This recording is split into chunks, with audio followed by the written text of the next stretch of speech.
Alright, seems to be back up.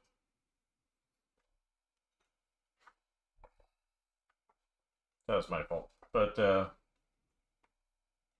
I'd like to blame the software, but it was me hitting the wrong button at the wrong time.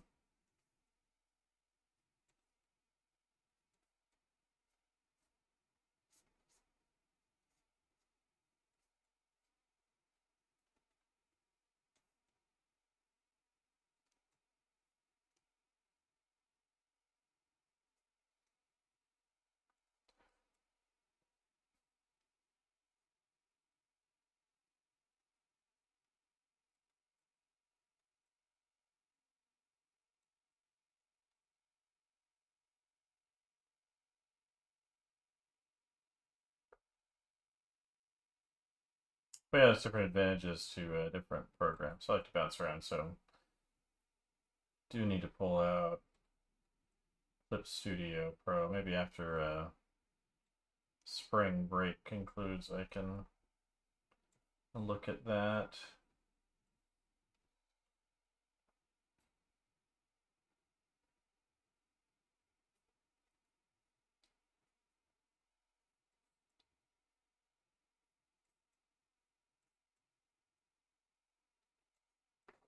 Yeah, next week, depending on how things go, later in the week, I might. Hello, Dr. Barney.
Good, let's do the ambient light.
Some of that out on edges.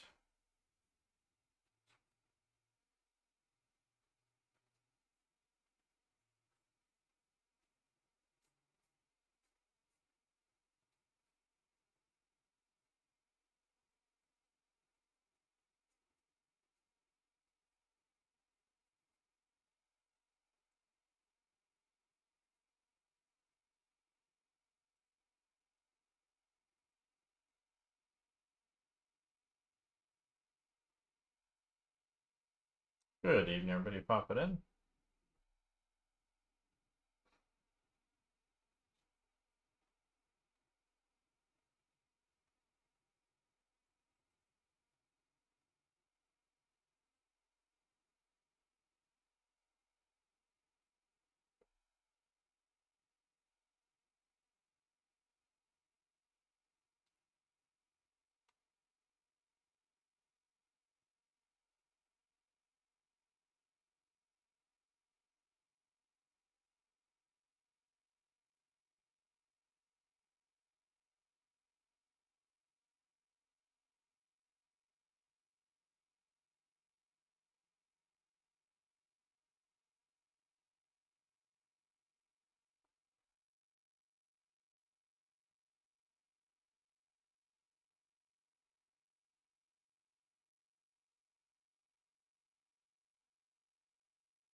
Get those on there, and I'll blur them back again.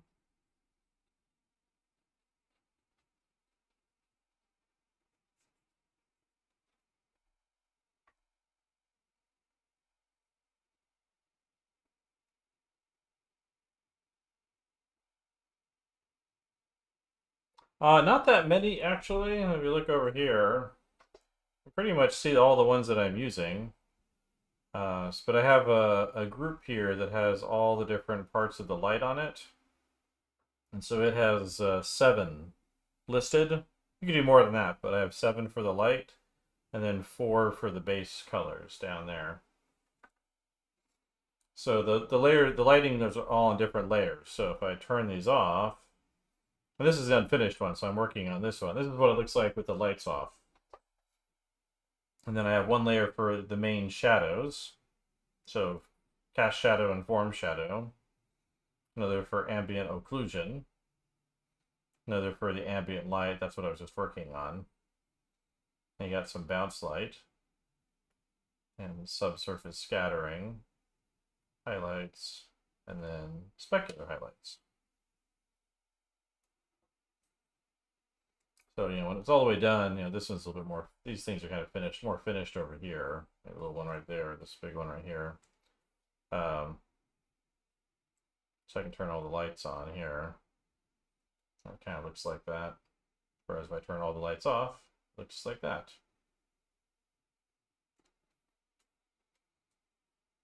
It's a method I've always been interested in. Most of the time when artists are using this, like at a professional level, like if you're in a hurry,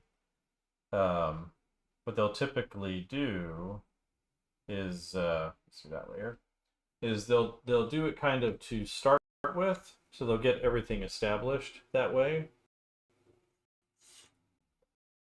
And then they'll usually do all the finishing, which is fine. It works really, really well.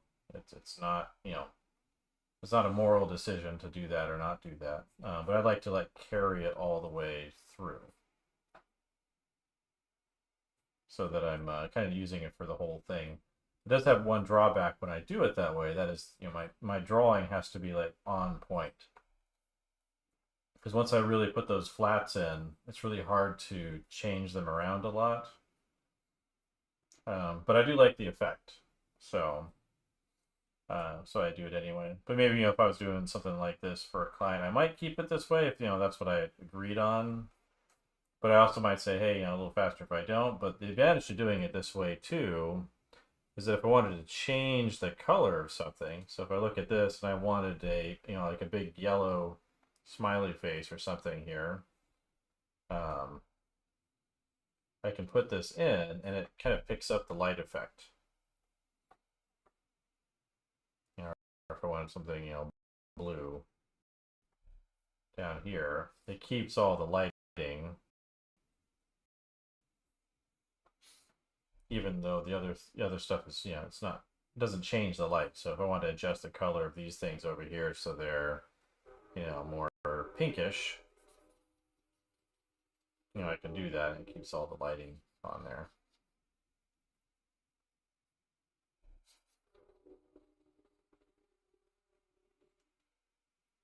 Hello, Greece.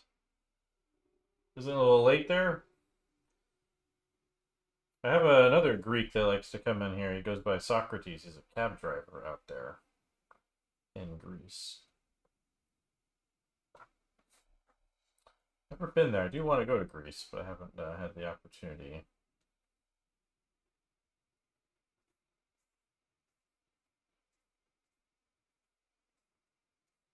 Very chatty cab driver. And he's an older guy too, so he has to go to bed early.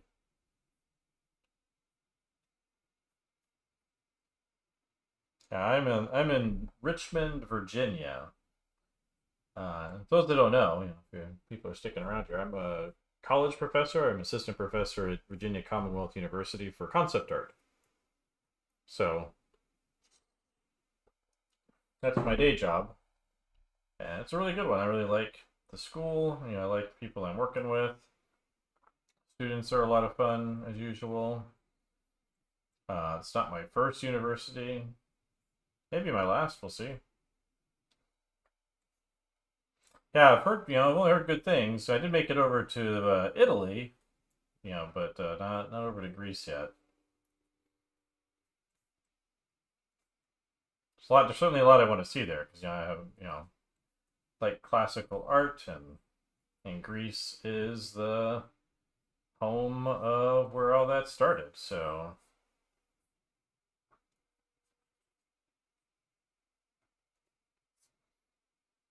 I say that after Socrates and Aristotle and them, that all philosophy is simply a footnote. And you invented contrapposto, which we were just talking about in class today.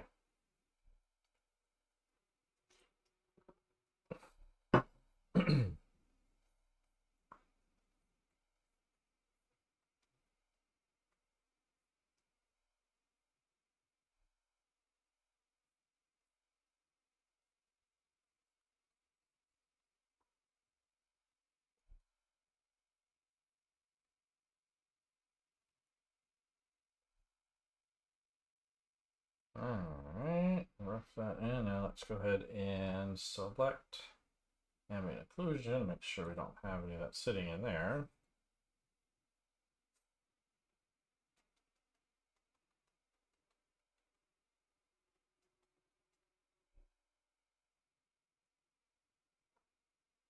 Feels good enough. Let's get to the highlight.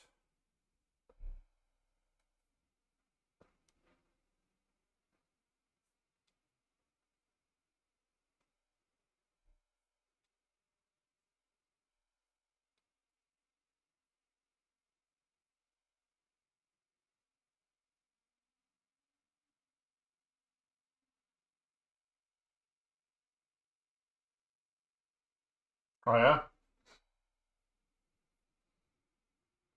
Yeah, it's funny, it doesn't get often pointed out too, but there's like a lot, perspective in old Greek murals. It's not, the same kind we necessarily do today, because what they would do is they would put, the 1 point perspective on each individual object. Um, but they were still using it back then. Which you don't hear about all that often, but you'll see it all the time in the murals. Usually they credit the because they really systematized it, but the masters really getting the perspective rules all nailed down to create single images.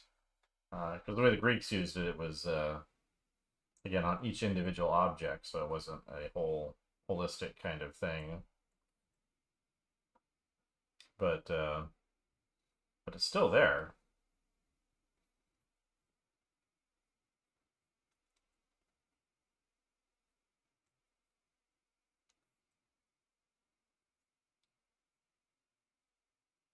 I heard something about them finding Alexander the Great's father's tomb.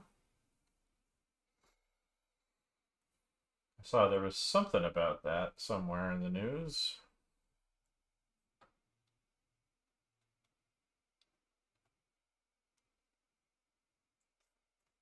Seems like that'd be a big deal.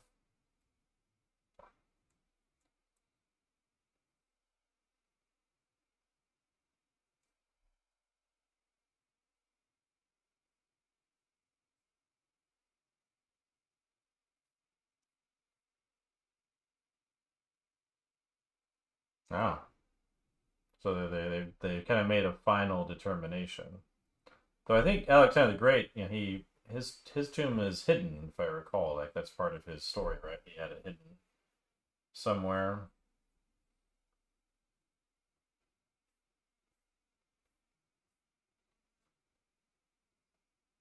so no one could find it.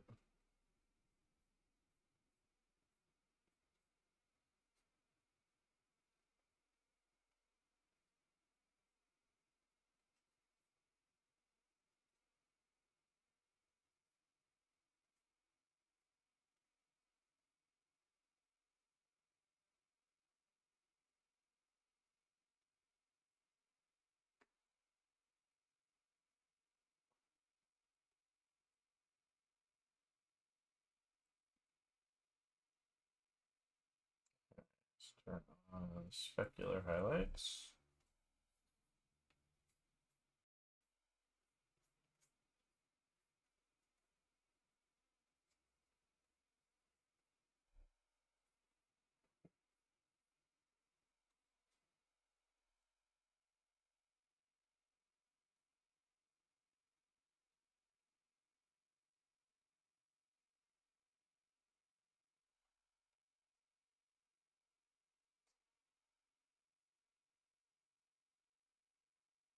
Ah, yeah. I guess it's kind of like putting together a zip file, right? They burned him down to make him a little more portable. So I seem to remember somewhere saying that it was like he intentionally made like his burial location secret, but yeah, that might be me remembering it wrong. Like his original one, even.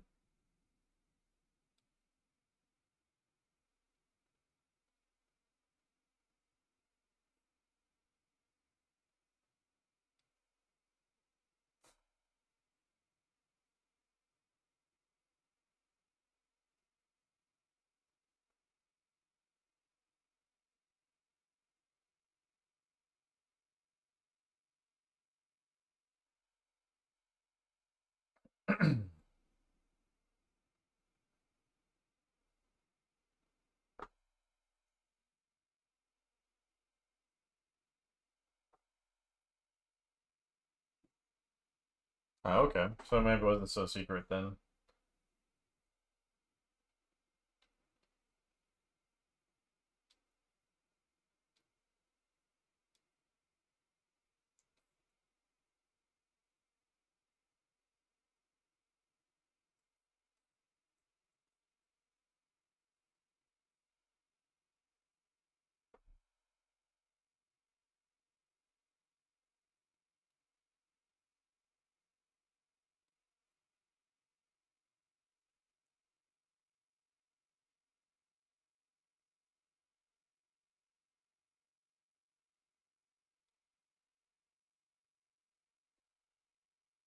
Oh, okay.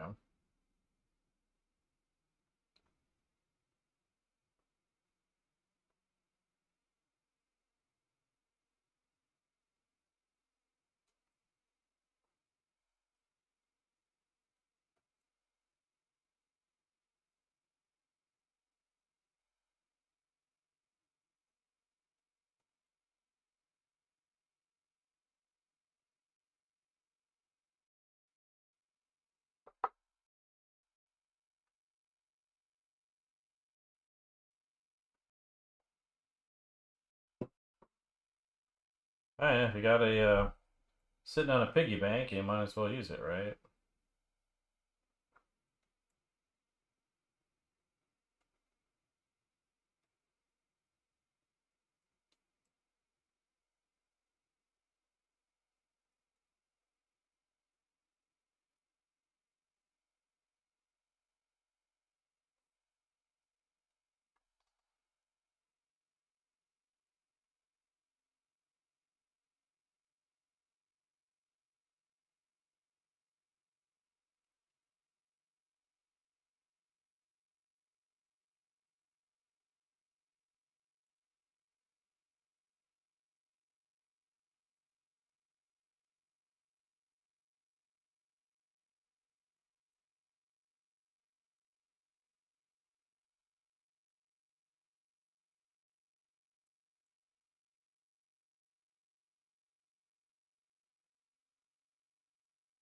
Alright.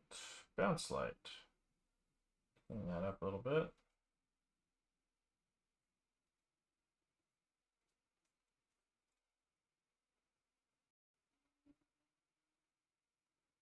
Yeah.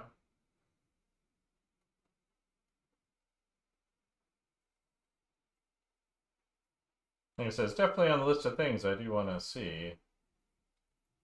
Let's go to Greece and see all the stuff. It's to see when that'll be possible.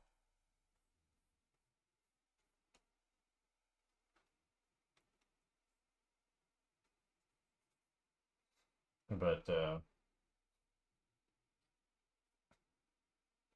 I used to do more international travel when I lived in Hong Kong, just because it was so easy and relatively cheap to get from there just about anywhere in the world, except for maybe the United States.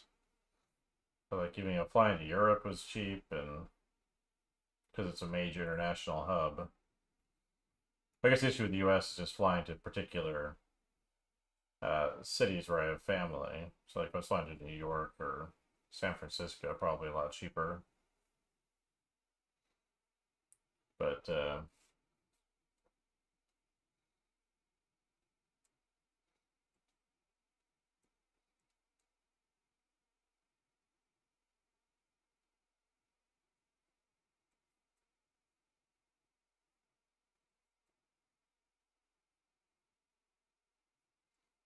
yeah, so went to Europe a few times, and but mostly Asia, Japan a lot.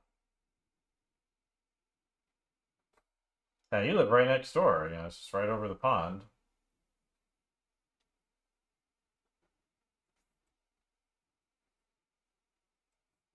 Yeah, Greece used to be on one of the major stops of what they called the Great Journey. So in the 19th century, a lot of European and American tourists would do this big trip around most of the Mediterranean. So Greece and Italy and Egypt and other places, and see all the kind of important sites.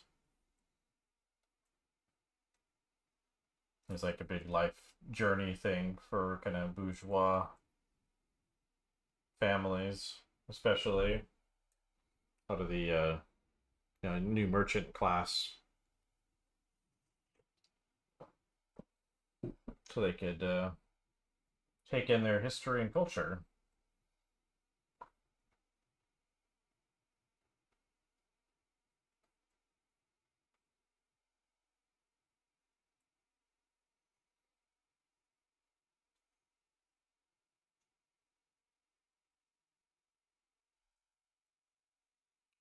I think that's right. Subsurface scattering. How's that look? All right, let's go ahead and clean that up a little bit.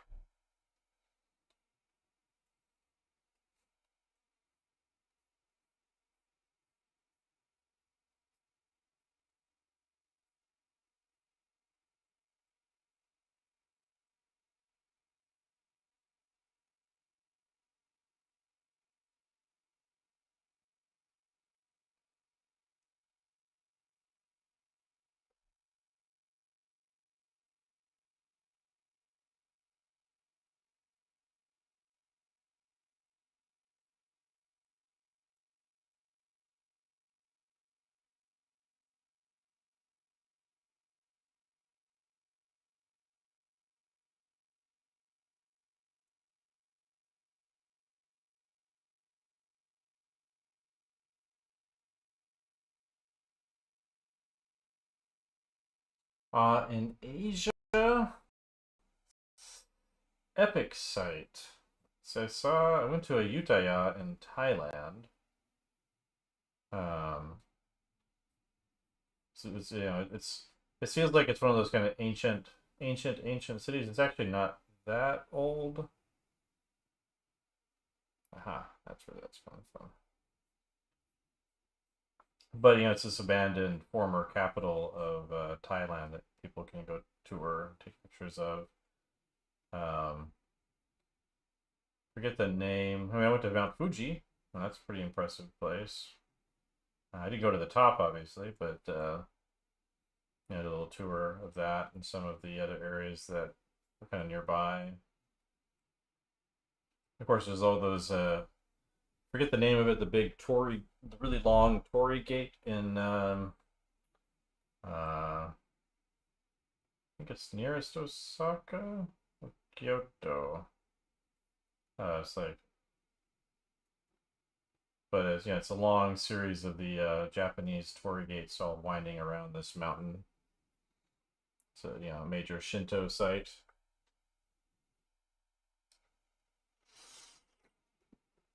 Yeah, the crazy thing about Fuji, just the way it sticks out above everything else. It's not like there's, you know, gradual mountains leading up to it. It's just kind of there.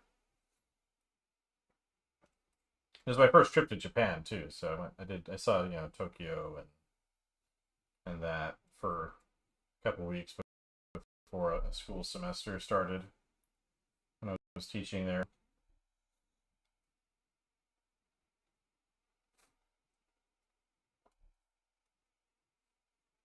Too big, too small, just right.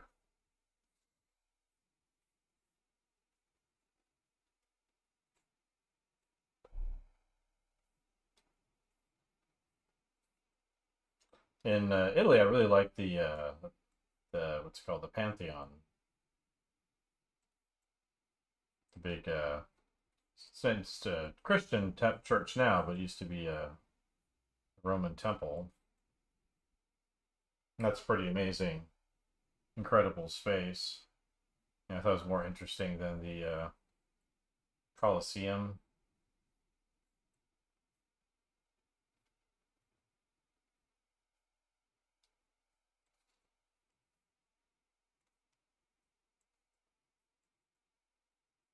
One of the kind of interesting things that we deal with in the United States as Americans, especially once, you know, families have been here for a while, is kind of this detachment from the ethnic culture that they come from, or that we come from.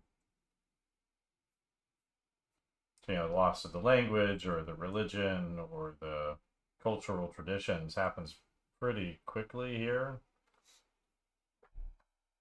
Like I'm 1/4 Lithuanian, and actually I speak it, but not because of my dad. He doesn't speak any. But I lived for a while in Eastern Europe. But but you know, the food and the culture and the religion of that country has never really had any strong direct influence on my life. And you know, you walk around in a country like Italy, or Greece, or Egypt, and you're kind of living in, you know, several thousand years of history. Um, I speak Russian pretty fluently, Lithuanian pretty fluently. My Cantonese isn't great. Um, it's probably moderately passable if they're being polite to me. I was actually getting pretty good at it before I left Hong Kong, but problem I run into in Hong Kong is people look at me and they assume I don't speak Japanese or Chinese for some reason. I don't know why they think that. I mean, just because I'm some white guaylo walking around. But but again, I think that's kind of an interesting feature of Americans, that we don't have that kind of same attachment to kind of the history of culture, because everything here is so new, and then everything sort of blends together, and so kind of lose that,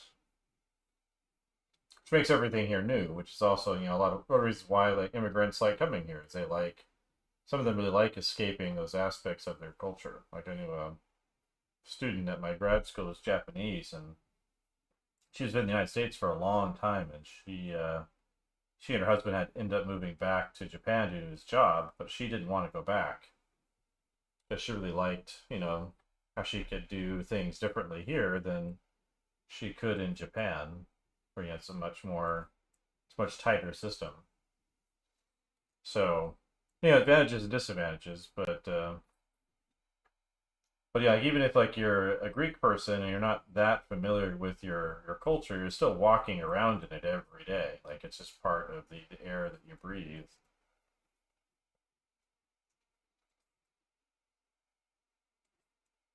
And we certainly have our own national, myths here, like every country does, but it's not quite the same level. Yeah, because like you go to Lithuania and there's Vytautas and Gediminas, who are the major leaders, Vytautas the Great and Mindaugas the Great, and um, Gediminas Tower. It's, represents a big history where, for a time Lithuania, they had a huge empire in Europe that lasted for a few hundred years. Nobody remembers it now because it's been long gone, but it's not the kind of thing you think about. But it's there, when they walk down the streets every day.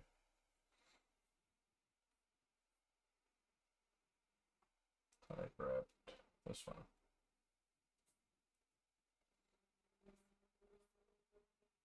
And certainly Richmond, we have a lot more history here than like other East Coast cities, especially do. But like here in Richmond is where the famous expression "Give me liberty or give me death" comes from. Patrick Henry said that in a church not far from where I live. Um, Lithuanians were pagans.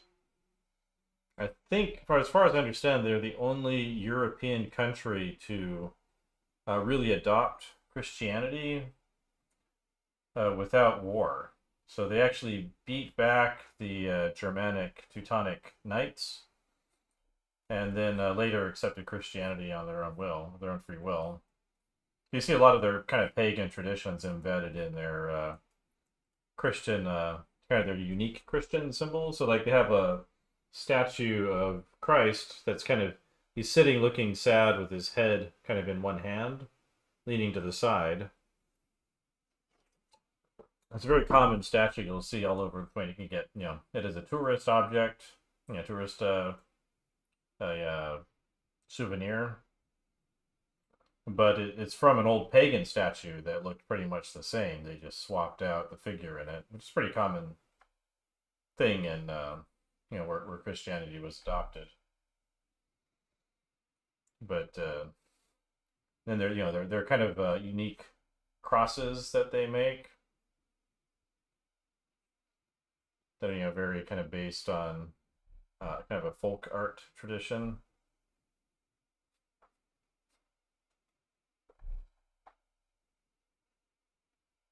Yeah, and so that's pretty common for most a lot of Catholicism. Like things like Christmas trees and Easter bunnies and all those things are all things taken from pagan traditions and then adopted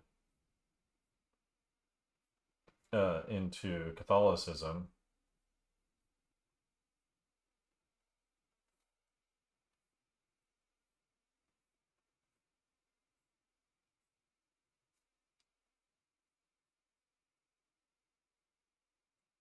Alright, I think that one feels pretty good for now. We'll probably do another pass over all these when I get done, but I wanted to get most of the way done, if not all the way done with this one tonight.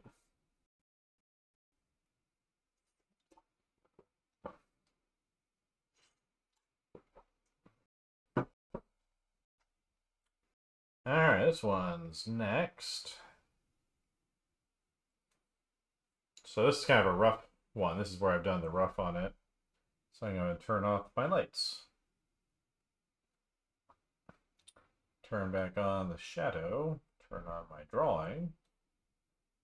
This is what the drawing looks like all the way on. I like it too, just fine by itself, but we use it as my guide for all the shadows on it. And I'm going to bring these are the colors I'm using for the light. So I'm going to bring these over where I can sample them more easily. So now we're going to go ahead and Doesn't require a little more detail just because it's a bigger part. I think if this gets done tonight, I'm gonna jump into some Nomad Sculpt for the next week or so. So it's like a tiny version of ZBrush, but it's on the iPad. I've been wanting to do more with it. I did one kind of finished model with it a couple of years ago. I've been kind of itching to get back to it, so I think I'm gonna do. We've got some creature sketches and things, so I might try and do those, and maybe even try doing like a 3D life cycle. See what I need to do to make it work really well. So I think that's what'll happen next.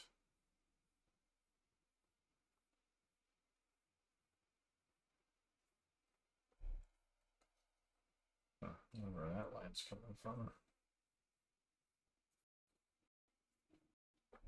Oh, still have where that's coming from.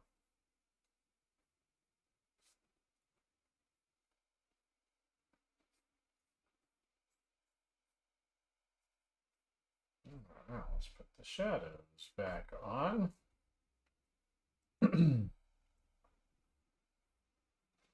So I've got a sketchbook page full of critters, so I've been pulling it out, looking at see what changed, because I haven't used it the program in like a year and a half really, other than like pulling it out to look at it briefly.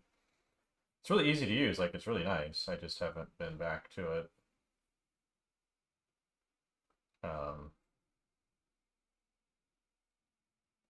Doesn't do everything that like a ZBrush does, but it's like Procreate to using Photoshop or a desktop application like this one, like it does a lot, but it so it's really good for I think for coming up with ideas and playing around with things.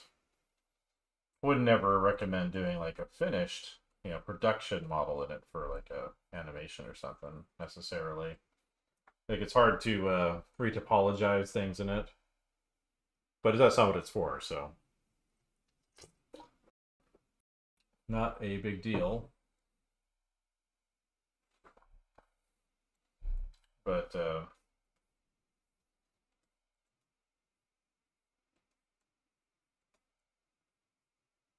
if you look in my Instagram, you'll see an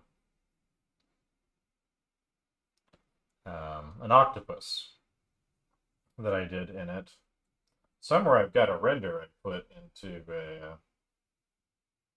Yeah, iPad is probably the best option. Like some of the applications, like Infinite Painter, they're also on Android. I heard there's some kind of clone of Procreate on Android, but it's not the official one. But I think iPad and the pencil are they're so good together for art making.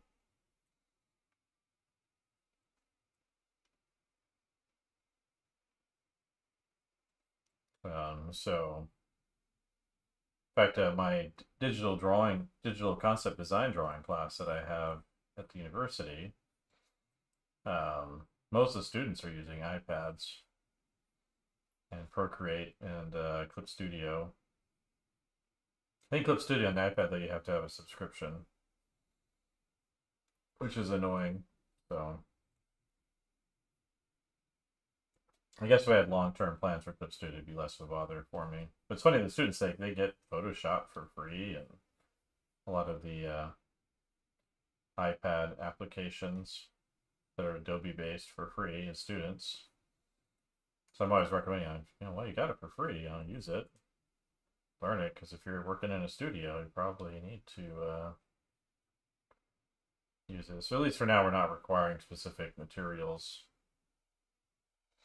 Yeah, I would say, with Adobe, as much as people complain, some ways justifiably so, but they've added a lot of value to what they offer. I mean, like the way the cloud stuff syncs together really well, the applications all sync together really, really well. So, if you're working on, your image in Photoshop, you can drop it in InDesign or After Effects or Premiere Pro. and it updates all on its own. If you're working with a team, it does a lot of really good stuff there. So, and it is expensive, but if you were someone who were purchasing the updates every year for Adobe, like it's a lot cheaper. So instead of paying $900 or probably closer to $1,500 now with inflation for Photoshop, um, it's just a lot cheaper. So I'm not a big fan of all the subscription stuff, but I do understand like the value that Adobe has brought with the updates they've been doing with their whole little ecosystem. It's like Apple. I think Apple's too expensive. But the ecosystem they've built where everything syncs together really well and integrates really well with each other, it's hard to beat. Like I switched back to a PC from Mac a few years ago. And I'm comfortable in both systems, but there are certain things that I do miss from just using my MacBook, my iPad, and my iPhone, like AirDrop.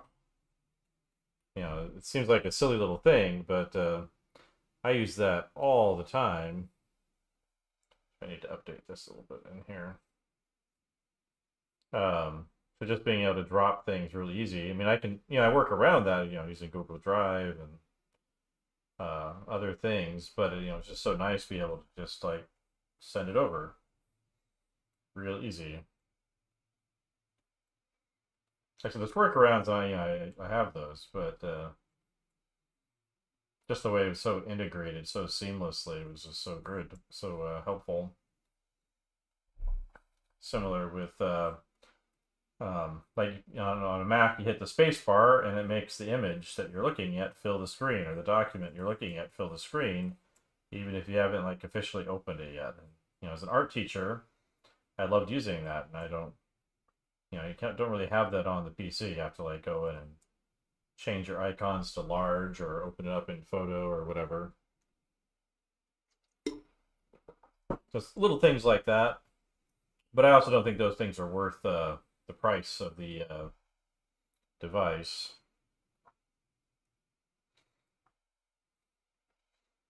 At the same time, so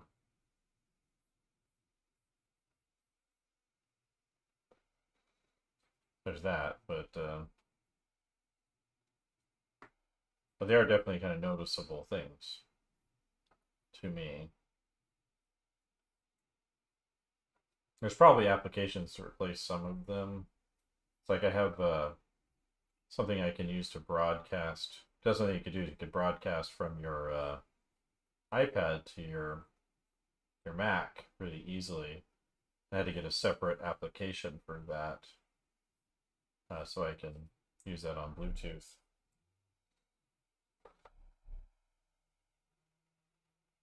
Yeah. Well, as I said, they make it really easy to like stay inside of their ecosystem, and so I get why people like them. And I used them for a long, was my main thing for a long time. Like that, I'm live streaming to YouTube using my older MacBook. I kind of use it as my streaming computer. So it's off over on the side, and then I have the PC here, not having to deal with the extra memory usage that can impact a machine while streaming. And I can record what I'm doing here on the computer too for time lapses and all the good stuff. Alright, clean that up properly. Go down here. There's that, done a good job of cleaning up my flats on this one yet. That seems better though. Let's turn back on those shadows. Get that cleaned up.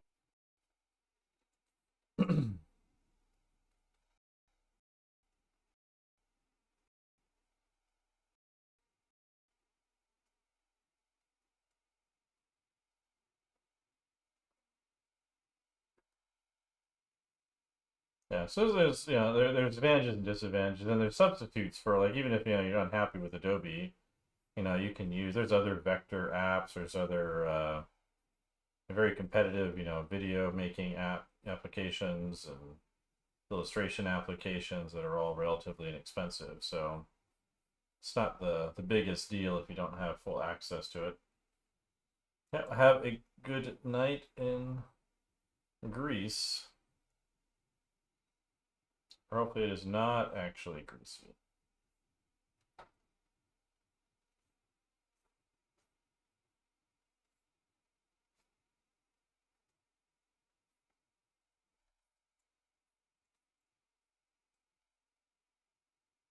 Yeah, that's looking good. Now let's get our ambient occlusion in.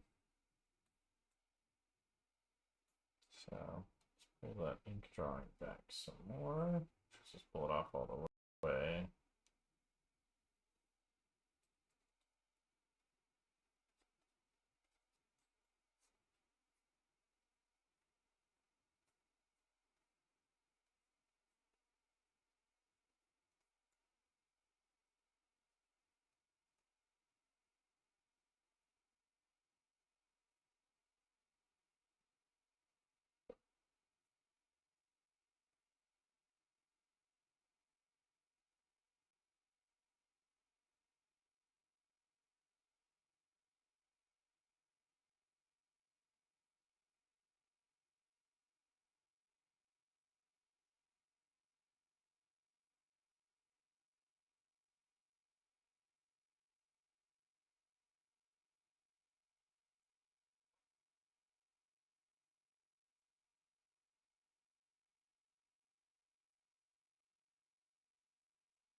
Mm-hmm.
Good evening, everybody popping in and out.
Alright, nothing there. Just wanted to double check.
Good evening.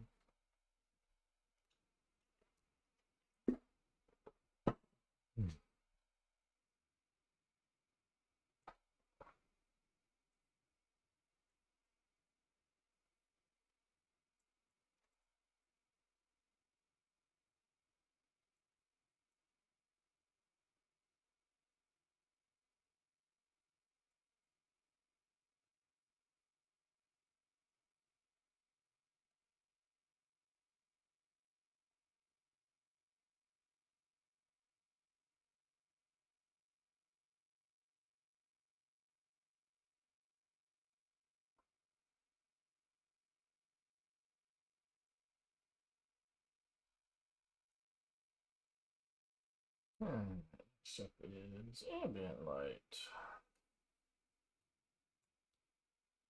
Select our form shadows and delete out the extra.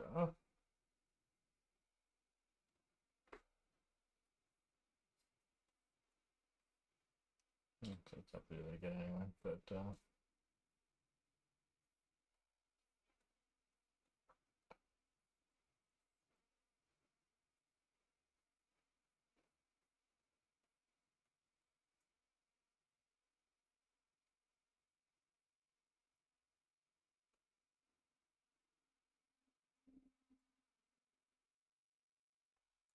grab that. Next. And now let's go erase.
Good evening.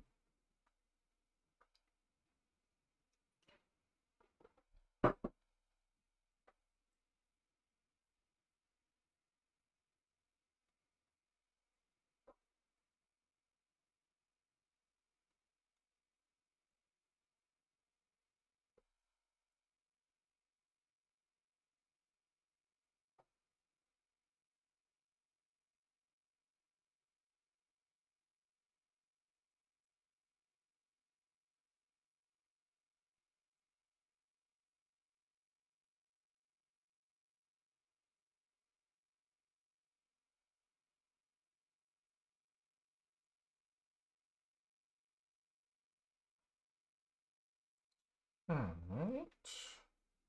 I think this should be a little bit more on this thing here.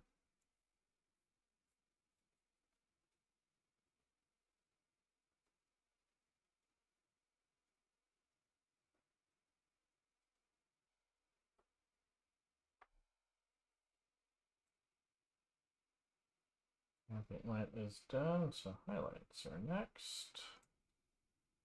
Go ahead and delete them out of there. Oops, wrong button.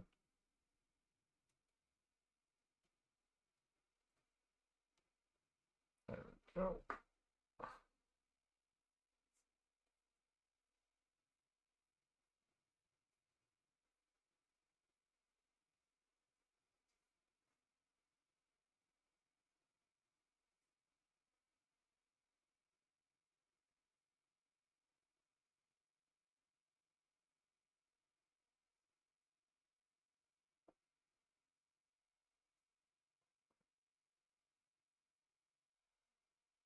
Good evening.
dogs.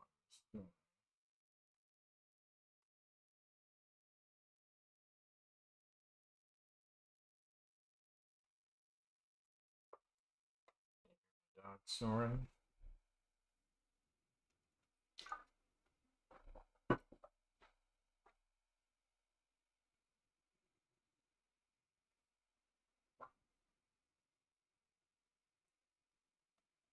He's under my feet on my desk, under my desk here. He's very relaxed. It's human came home after abandoning him all day. Yeah, specular highlights.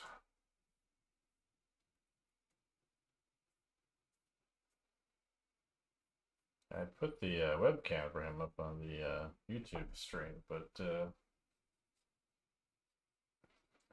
camera's having issues, so I think I need to get I think it's time for that one to be replaced. I think it's just tired.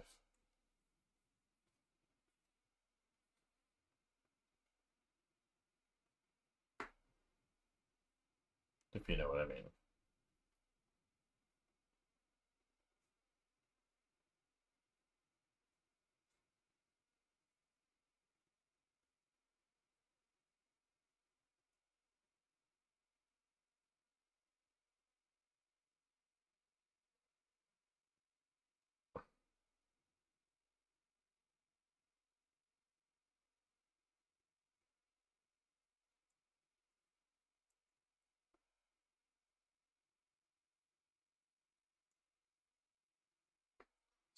Specular highlights.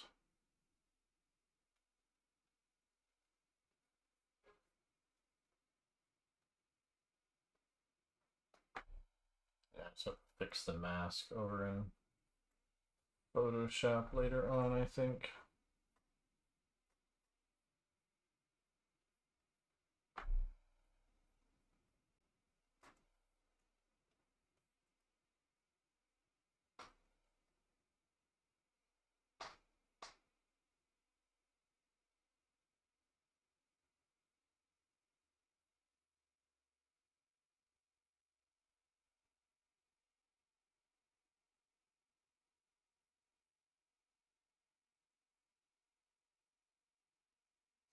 Trying to fix those blue dots too a little bit.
Alright, and sub surface scattering is next.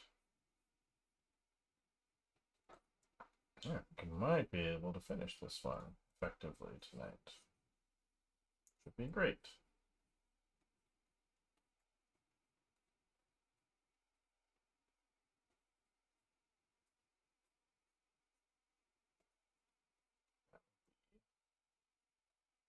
Optimal.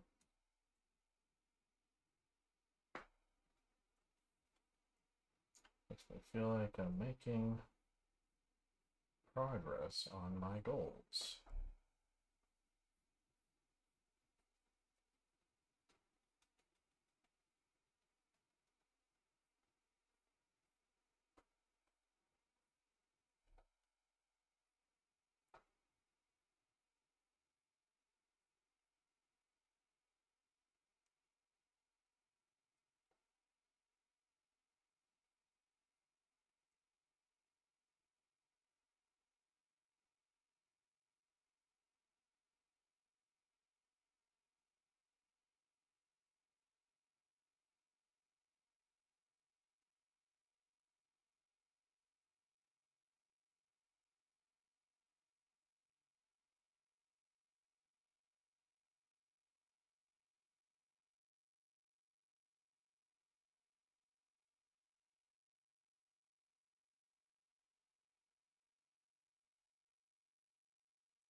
Good evening.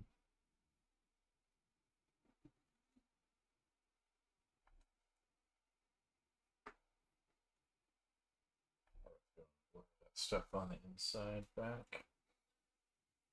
But I also think, let's see, bounce light.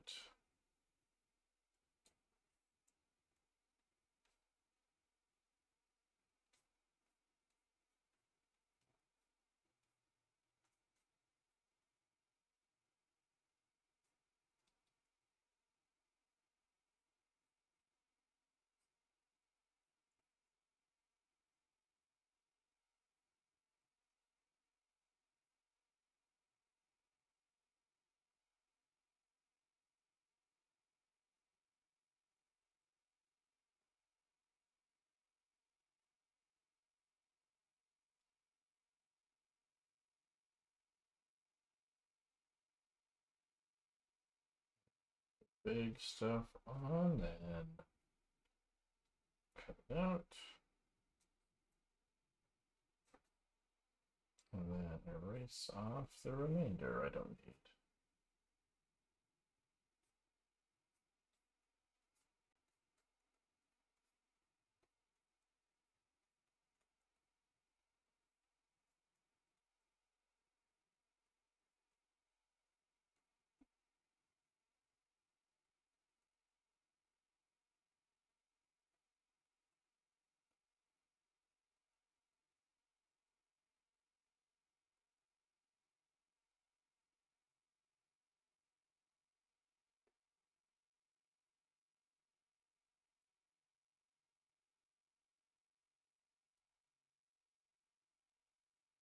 Alright, there's some bounce light.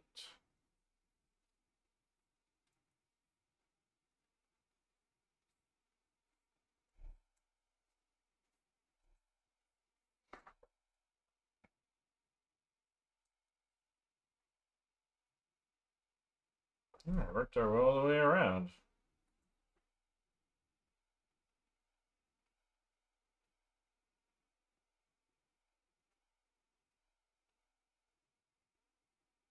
So let me think.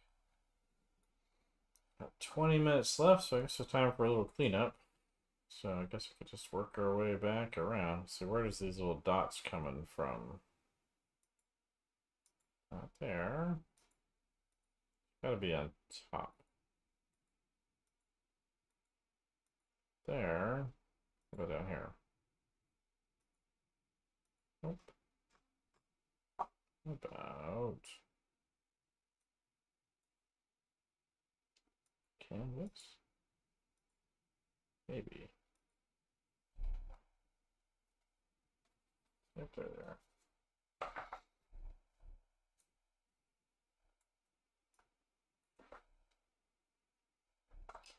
So let's see. Let's put this out of the way.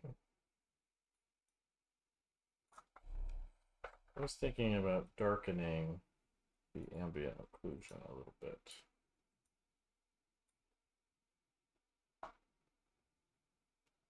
Good evening, Jorge.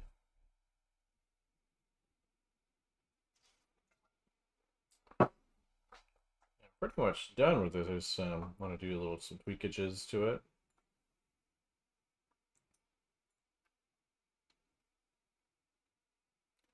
Let's see.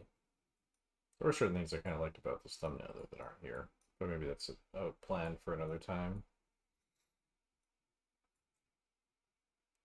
So let's see. Let's go ahead. Actually, I might just use my burn brush.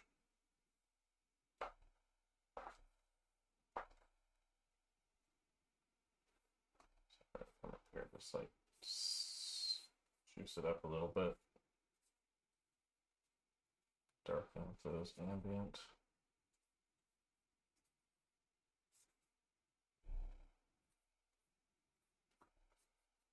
Shadows just a little bit more. They're not bad at this distance. Just a little extra might be nice.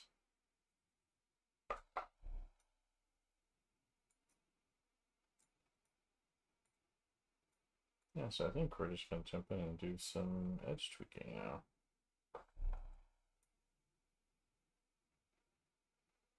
See how we feel about this guy. See what's that little thing right there. I think that's going to be here. Nope. About here. Nope.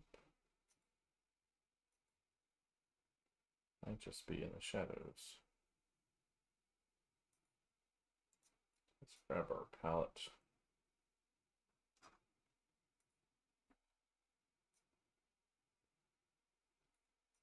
Bring that over there. It's just not, it's a little thing, but it's just not clear how this is working right here.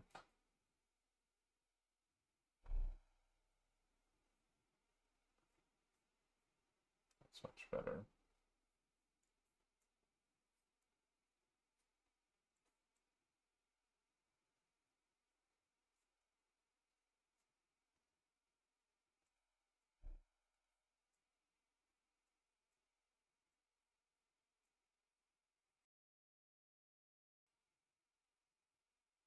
Little details built into it.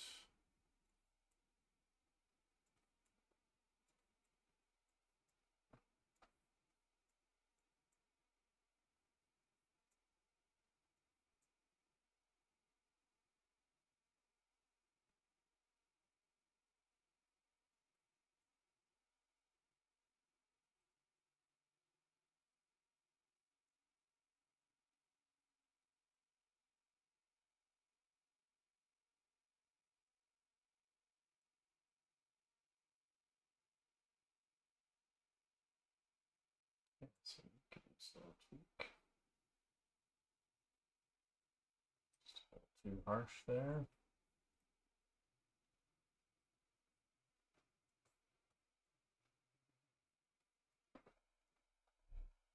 Anyone hear my dog sleeping away?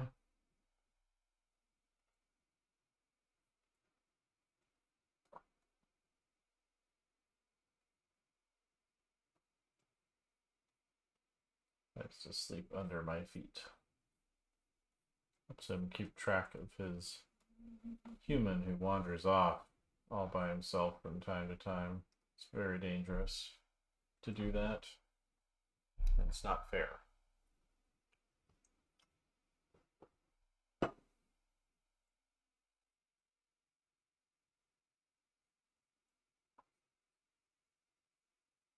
That's right, I wanted to fix those little blue dots.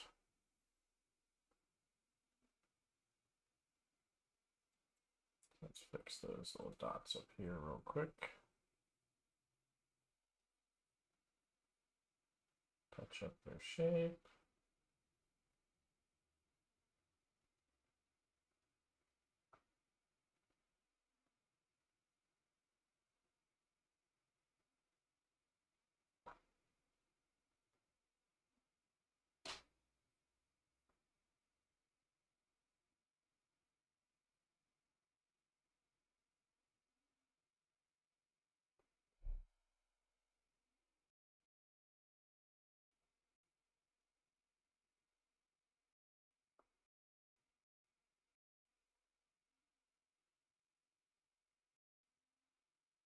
Anyone hear the dog doing his dreaming?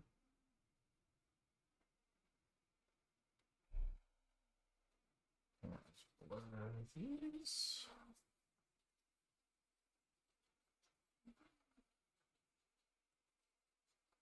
Sleeping pretty good down there.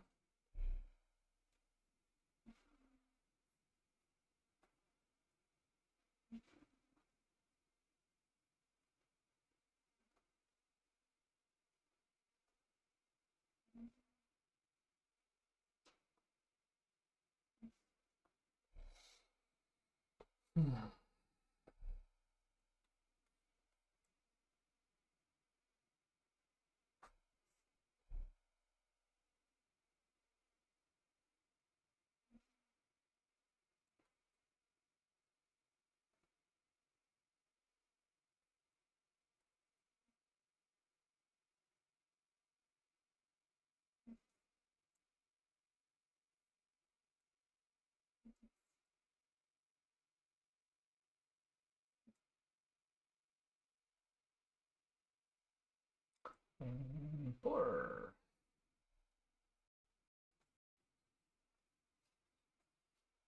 Turn the lights back up and blur.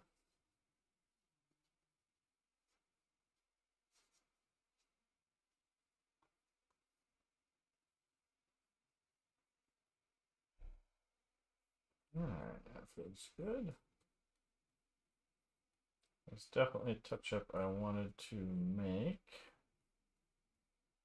How about you?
I think that's in the local color. Nope. Must be in highlights. Soften that up a little bit.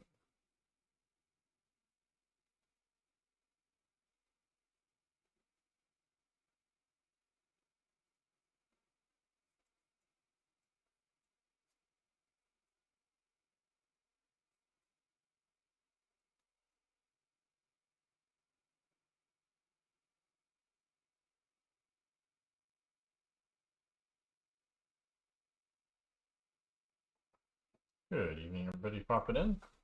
Probably be on for about another 10 minutes. I was doing some cleanup here. Probably look at it a little bit tomorrow just to be sure I haven't missed anything that I want to do here. But pretty much done. Feels good to me anyway. Maybe I'm delusional. It's possible. No, it's not me, it's you.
Good evening. Do a little touch up here. I think I'm pretty close to being done with this one, which is good. A little bit faster than the last one.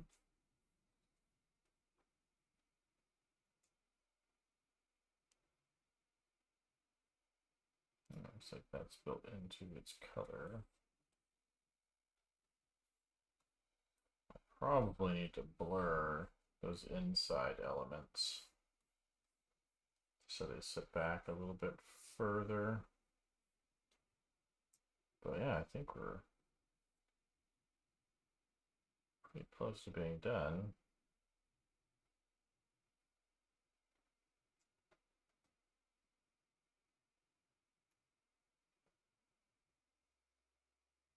I think those are the reflector lights that need to be put back in on top of everything.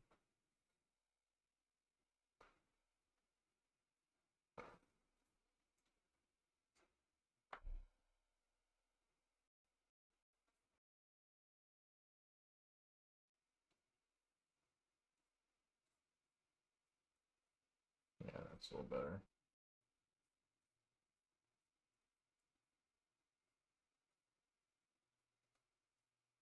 Having a little bit of a weird effect when that should be kind of sitting on the surface there. More anyway.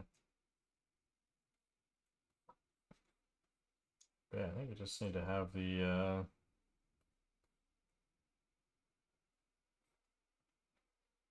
clean up the masks in Photoshop.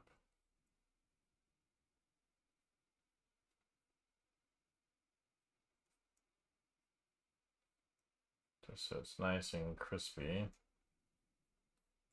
And one little pass and it'll be all the way done.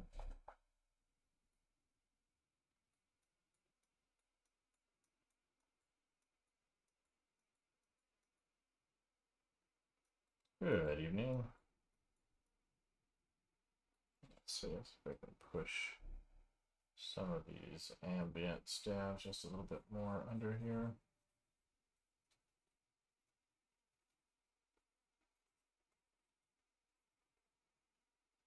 So help it pop.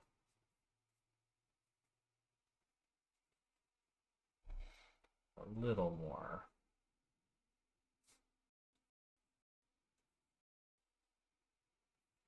That's where I definitely felt.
That's a little better.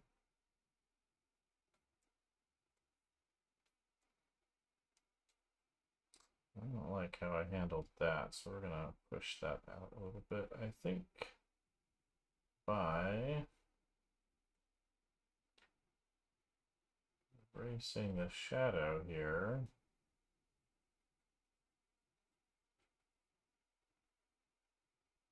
Like so.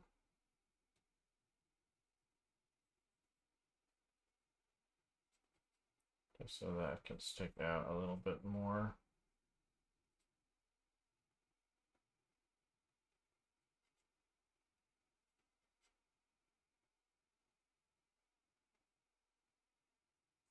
I think that helps a bit.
All right, 9 o'clock, huh?